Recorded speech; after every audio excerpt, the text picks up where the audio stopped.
The New York State Legislature is debating a bill today that, if approved, could end the prosecution of 16 and 17-year-olds as adults, no matter what the crime. The reform measure, called Raise the Age, would keep New York from holding the dubious distinction of being the only state in the country that hasn't raised the age to 18 for prosecuting and incarcerating adults.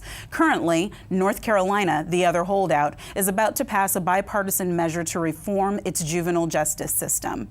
Legal experts and juvenile justice advocates have long cited the unjust and damaging effects a 16 and 17-year-old faces when entering the adult criminal justice system that can remain with them throughout their adult life. Studies have found that 80% of them will go on to commit a more serious crime. They are at the highest risk of sexual assault in an adult prison. They are 36 times more likely to commit suicide, and they will have no access to rehabilitation services appropriate to their age group. Well, I guess that's all we have for on the teleprompter went awry there. Listen, my concern here is that 16 and 17-year-olds are in a system in New York, and they are in situations like Kalief Browder was in Rikers, where they go in on something like stealing a backpack and end up in jail for 3 years, and their life is changed forever. Obviously, this can't continue. Well, that's the argument, if you will. Listen, I'm a former prosecutor from the state of New York, Manhattan. I know Rikers Island very well. They're shutting it down. The statistics that you just used, I lived through those statistics for 4 or 5 years, and those are people who you have not heard about. And so I think the pressure is on New York to make a change because of the detrimental effects it has on young people. But think about all the young people who have been through that system in the history of Rikers, who have been damaged, who make up those statistics. Where are they right now? How much damage that is that they have cannot be undone merely by the changing of this bill. But it's a good bill. It's the right step. I think it's going to pass in New York. Well, and there's a reason why there's only 2 states left who are trying to figure this out. Joining us by Skype from New York City is Angelo Pinto, the campaign manager for the Raise the Age campaign, and New York State Assembly member Michael Blake by FaceTime from New York City, who is also the vice chair of the Democratic National Committee. Welcome, gentlemen. Good to be with you. Listen, some very important work is going on, and I know you all are on the front lines of it. Tell us why it's important that New York make the right decision right now. This is about saving lives. 16 and 17-year-olds shouldn't be tried as adults at all. And there's some conversations that are happening of, should it be for violent crimes? What are the parameters? But the reality is these are kids. Kalief Browder was my constituent. His mother, Vanita, was my constituent. And when you think about how Kalief was tortured and beaten on video, it showed for allegedly stealing a book bag. When you think about how Vanita died from a broken heart because of the heart attack she had by trying to wait for justice, we have to make this change. And the unfortunate reality is that there are many people in this state that are trying to bring forward a watered-down Raise the Age bill that we won't support at all. So we salute our Speaker, Assemblyman Carl Heastie from the Bronx, who has drawn a line in the sand and saying we will not pass a budget here in New York State without a real Raise the Age. We were supposed to pass it on Friday, Monica, and we said, look, no, we're not doing this. We're not doing this at all. Made a decision clearly to move forward and continue to press forward. And so today will be a critical day here in New York State. Do we pass an extender to give us more time to negotiate for a real Raise the Age or not? And there are many Senate Republicans, the governor, and some of the members of the IDC that we need for them to really join us in passing a real Raise the Age bill so that we don't have any more Kalief Browder stories and other stories like him. Angela, what can we be doing on the ground to help with these efforts? Well, I think there's some key points of focus that really need attention to make this happen. The governor is one. The governor supports raising the age, but as we say, we want to make sure he supports raising the age right. There's some breakaway Democrats in New York who are called the IDC, who, unless they kind of agree to do raise the age the right way, the Republican Party that controls the Senate can't move things forward. So those 2 points of pressure are important. And I think also supporting Carl Heastie, the Speaker of the Assembly, who is kind of holding the line right now, saying if we don't do this thing the correct way, we're not going to do it at all. So I think we need to keep the pressure up. Advocates need to keep making calls, be visible on social media, and we need to do some actions actually in the capital of Albany and also in some of these folks' district offices. Well, just to let our audience know, Kalief Browder is the face of Raise the Age in New York. In 2010, as Scott and I were just discussing, at age 16, he was sent to Rikers Island after being accused of stealing a backpack. And Browder always maintained his innocence, but was kept at Rikers for 3 years while awaiting a trial for stealing a backpack. Most of his time spent in solitary confinement.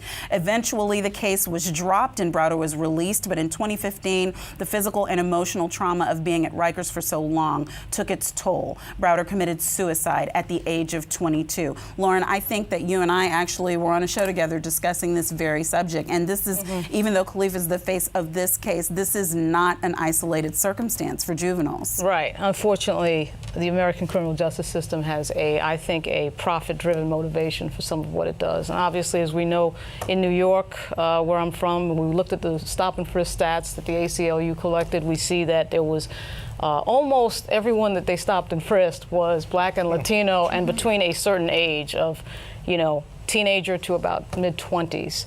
And Michael Bloomberg thought that was a fantastic idea. But what that shows us, and didn't see any racism in it, what that shows us is that the criminal justice system is focused toward a certain group of people, and when they end up in the system without representation, the Kalief Browder case is what you unfortunately get. Eugene, you're the party in power. You're a member of it. You can't escape it. What can be done at the federal level in order to ensure these? I see what the states are doing, but what can our legislature do? Well, I think at the federal level, you can have, part of criminal justice reform, a lot of times we talk about policing reform, a lot of times we talk about sentencing reform, but a big part of that needs to be pretrial detention reform. Dealing with cash bail, dealing with bond bail, dealing with the rules on letting folks go on their own reconnaissance. I think there are some things that can be done on the Capitol Hill side. There are even more things to be done in the state, within our state assemblies. But I think we need to keep, the idea of reforming pretrial detention and in what circumstances that we actually send somebody to jail to be held before their trial, and then make sure if we're going to hold them that they have a hard trial date. That was part of the situation, the Kalief Browder situation. That he didn't have a hard trial date. But I agree with the raise the age bill. I don't think anyone under the age of 18 should be charged as an adult. I mean, you're a child, you're an adult, you're an adult. But if we're not pursuing prevention, we're going to have this. I mean, the idea that we talk so much about the pretrial situation, these kids shouldn't even be in the system in the first place. And once they get into the system and their lives are touched by that and they get a felony on their record, it impacts them for the rest of their life. And until we address that, we sort of have this assumption. I have a family full of cops from New York, but we have this assumption that cops need to be in our life all the time. Need to be, and that's part of the problem, that we're even talking in that sense. Right, but look, what about some justice for the 16 and 17-year-olds who have already been tried and have been serving sentences in adult facilities all these years? Is there anything, gentlemen who are joining us from New York, is there anything that can be done for the ones who are in the system? Calling all civil plaintiffs lawyers. Well, one of the reasons why we have not agreed to any of the proposals is around sealing, which all of the lawyers in the room are obviously keenly aware of. And there's been a proposal on the table that these young people should have to wait 10 years before their records are sealed. We said that's ridiculous. And one thing, it should be less time. And also, we've been pushing for retroactive sealing. Let's give some justice for these young people. When you think about Kalief, and one of the points that was raised, it's not just what happens after the conviction on the front end. Kalief refused to agree to plead guilty, but on the front end, they wanted him to do $3,000 bail, and they couldn't afford that. So all these parts are intertwined at the same time, which is why we're not moving forward on this. Simultaneously, we've been very clear that we don't believe there should be tests as part of if a case should go to criminal court or to family court. If you're under 18, it should go to family court, and we should be finding ways to make it easy for that to be the case in the first place. And lastly, as we're thinking about how to make all these adjustments and how to do things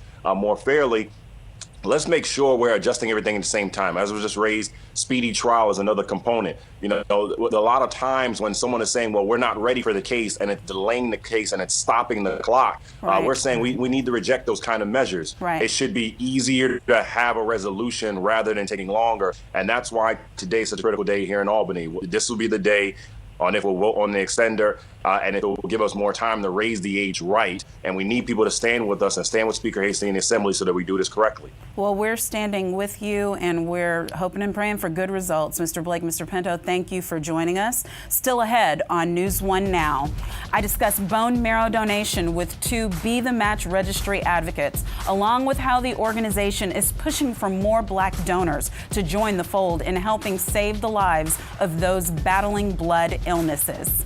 Plus, songstress Selena Johnson visits the set for Fit, Live, Win Monday to chat about how practicing and teaching hot yoga has changed her life, and she'll also share some tips on how you can get your yoga practice started. And Roland Martin is on the Tom Joyner Foundation Fantastic Voyage 2017 cruise. As a matter of fact, let's hear a bit from Tom Joyner himself. This is 18 years of doing the Fantastic Voyage.